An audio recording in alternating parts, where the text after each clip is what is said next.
श्रावणातली पंचमी अर्थात नागपंचमी। श्रावणातील सणांची सुरुवात होते ती नागपंचमीनेच। पूर्वी नागपंचमीला वारुळाला जाऊन नागोबाला पूजून पुरणाचे दिंड बनवण्याची प्रथा होती।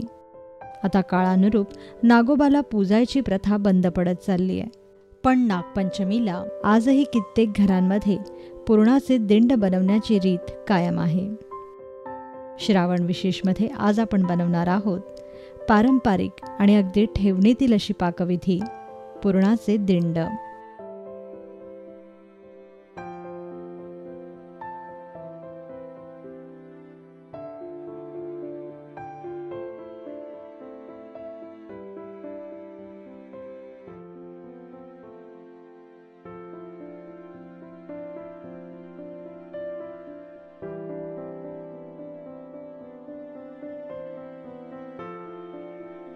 पुरणाचे दिंड बनवण्यासाठी आपल्याला लागेल 1 वाटी चण्याची डाळ,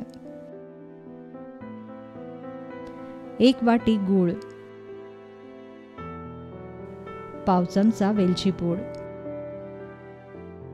पाव चमचा सुंठ पूड, पाव चमचा बडीशेप पूड, 1 वाटी गव्हाचं पीठ, चवीपुरतं मीठ, गरजेनुसार तूप आणि तेलाचे काही थेंब। सर्वप्रथम डाळीपेक्षा तिप्पट पाण्याचं आदण ठेवा।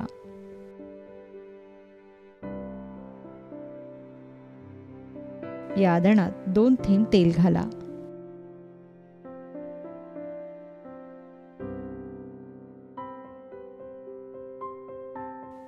पाण्याला उकळी फुटली की मगच यात धुतलेली चण्याची डाळ घाला।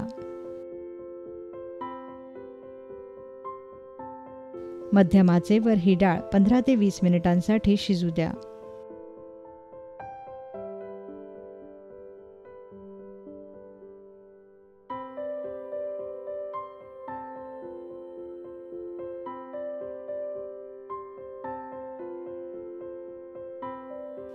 वीस मिनिटांनी डाळ शिजलीये की नाही हे पहा।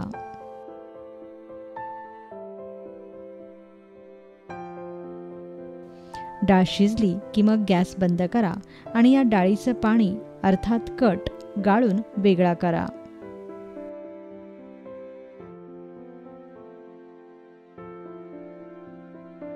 यानंतर एका पॅनमध्ये तूप तापवायला ठेवा। तापलेल्या तुपात चण्याची डाळ घाला।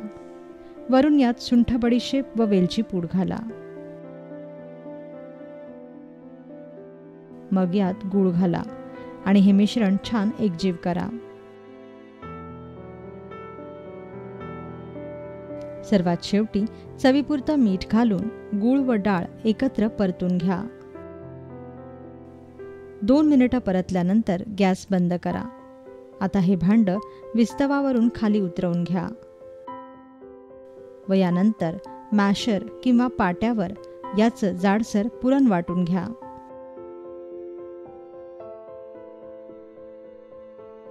लक्षात ठेवा की पुरणपोळीमधील पुरण मऊसूद वाटलं गेलं पाहिजे, पण दिंडांसाठी लागणारं पुरण हे जाडसर वाटावं।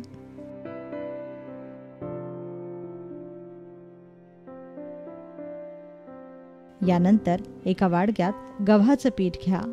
मग त्यात मीठ व कडक तापलेल्या तेलाचं मोहन घाला। मोहन पिठावर छान फसफसलं पाहिजे। आता हे मिश्रण छान एकजीव करा आणि थोडं थोडं पाणी घालून याची घट्टसर कणिक मळा।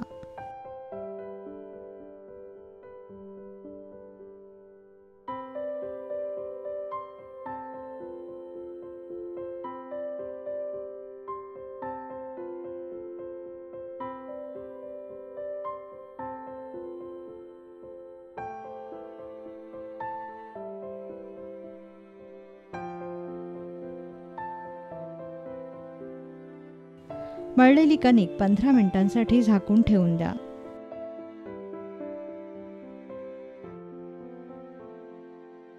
15 मिनिटांनंतर या कणकेच्या गोळ्याची गोल पारी लाटून घ्या।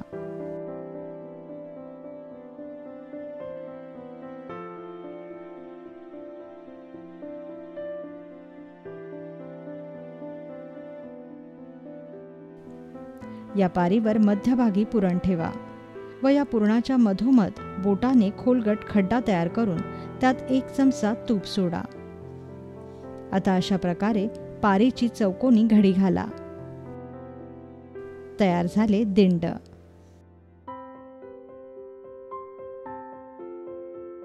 आता अशा तऱ्हेने सर्व पुरणाचे दिंड तयार करून घ्या.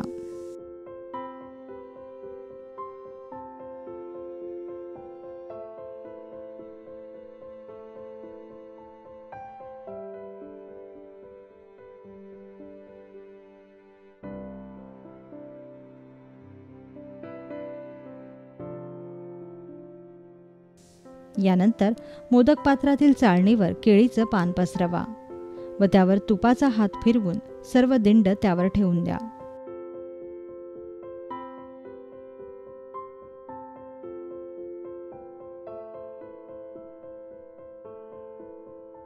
आता मोदक पात्रात ही चाळण ठेवून हे दिंड मोदकाप्रमाणे उकडवून घ्या.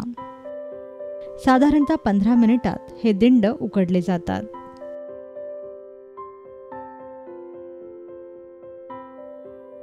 उकडलेल्या दिंडांवर भरपूर तूप सोडा आणि आस्वाद घ्या दैवी चवीच्या पुरणाच्या दिंडांचा.